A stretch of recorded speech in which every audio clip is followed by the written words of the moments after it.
So now, please get ready to welcome our first guests here in live presence.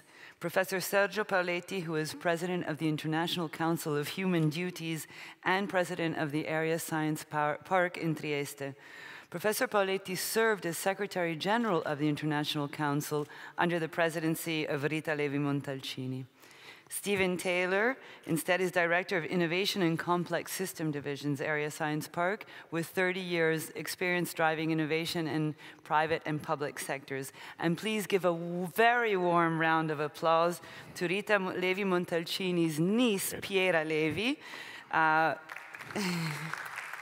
Welcome, really honored to have you.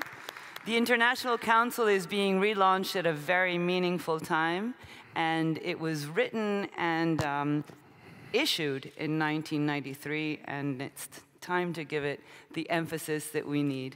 So welcome. We look forward to hearing about it.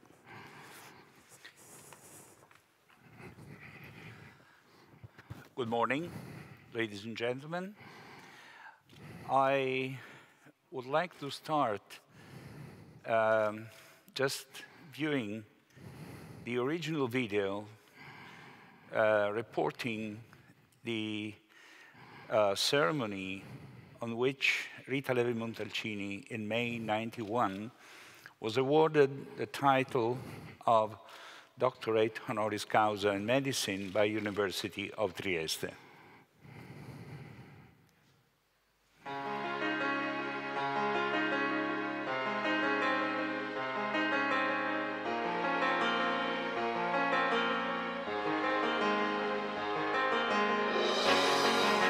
Oggi, nella seconda metà del secolo e all'alba del terzo millennio, sono i doveri dei paesi ad alto livello che superano di gran lunga i diritti.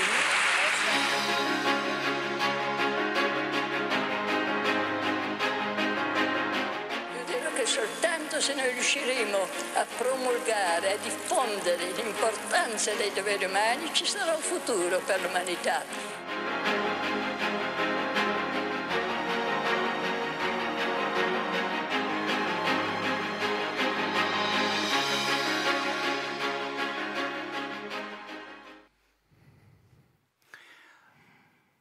On that occasion, Rita Levi-Montalcini, breaking the tradition by which the laureate speaks about his or her work, she started talking about rights and duties.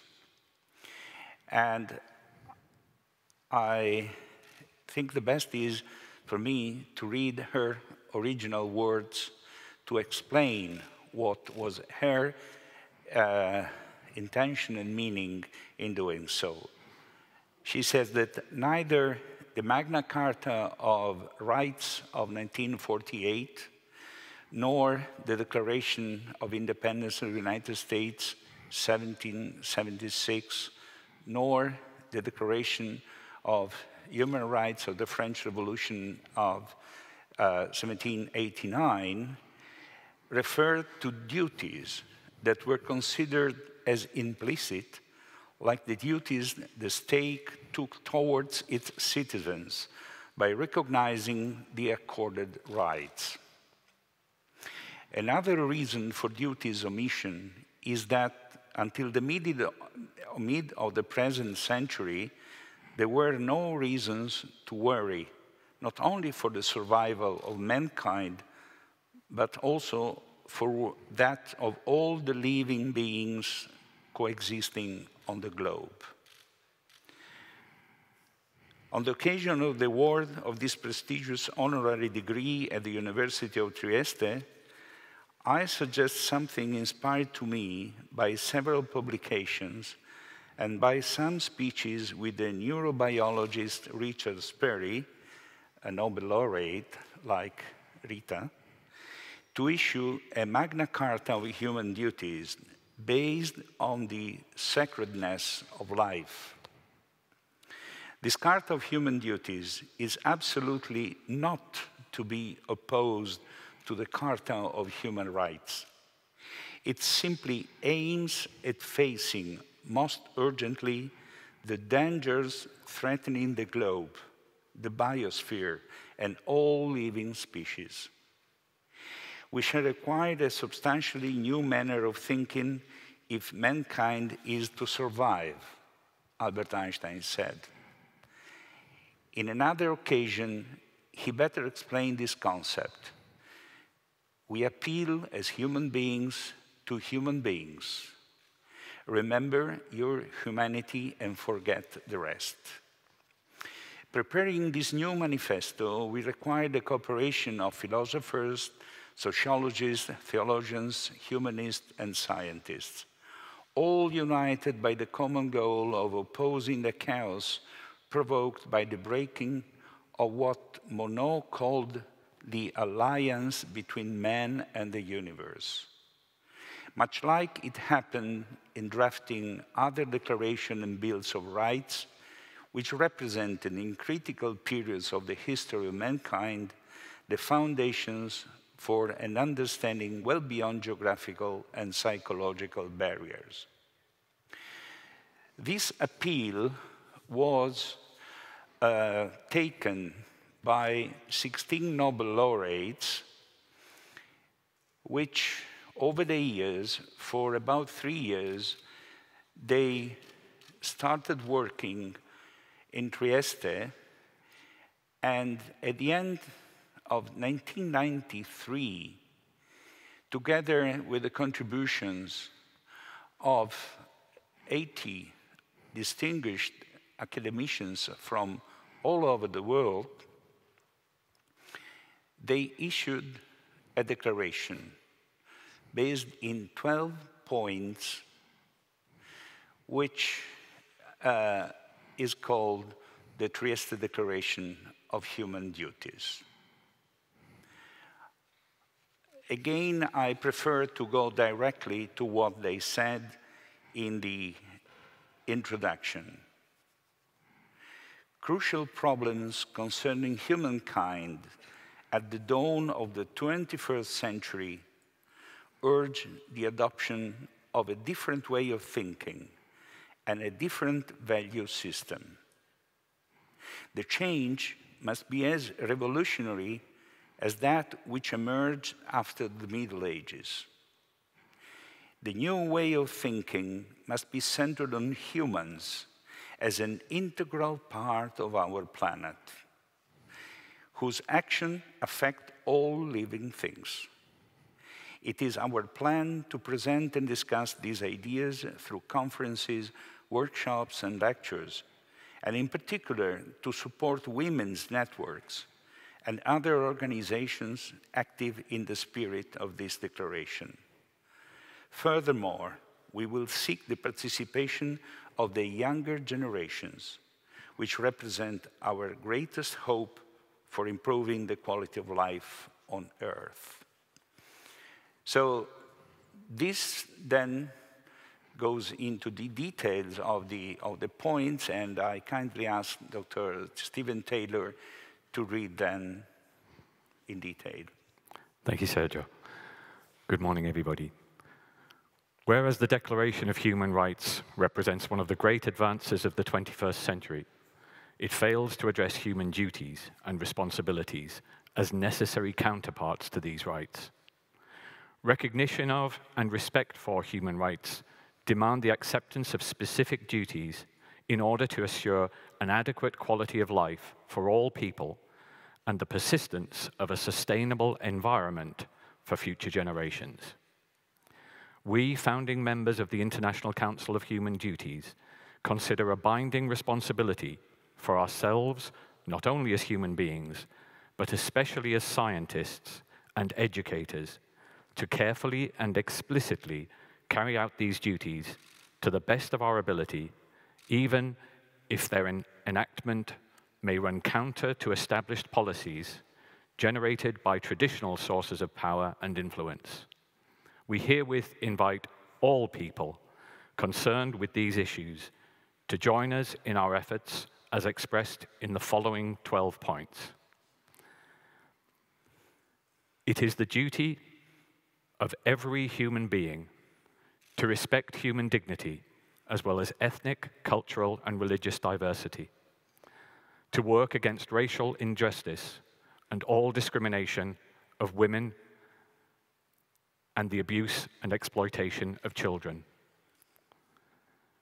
to respect human life and condemn the sale of human beings or parts of the living human body. Thank you. To support efforts to improve the life of people suffering from hunger, misery, disease, or unemployment. To promote effective voluntary family planning in order to regulate world population growth. To support actions for an equitable distribution of world resources. To avoid energy waste and work for reduction of the use of fossil fuels, promote the use of inexhaustible energy sources representing a minimum of environmental and health risks. To protect nature from pollution and abuse, promote conservation of natural resources and the restoration of degraded environments. To respect and preserve the genetic diversity of living organisms and promote constant scrutiny of the application of genetic technologies. To promote improvement of urban and rural regions and support endeavors to eliminate the causes of environmental destruction and impoverishment which can lead to massive migrations of people and overpopulation in urban areas. To work for maintenance of world peace, condemn war, terrorism, and all other hostile activities by calling for decreased military spending in all countries and restriction of the proliferation and dissemination of arms, in particular weapons of mass destruction. I think we can all agree that the declaration was well ahead of its time, but perhaps its moment has come.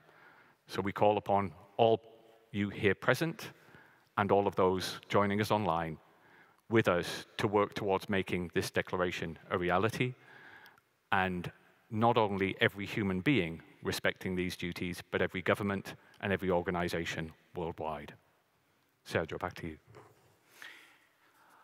On the occasion of ASOF 2020, which rendered Trieste the European Capital of Science, there was a meeting to which Jeffrey Sachs and Joanne Fox-Perzevolsky from the United States participated.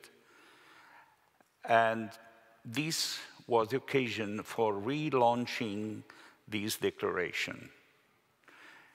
It is essentially indicated and offered to the scientific community, but this is not exclusive.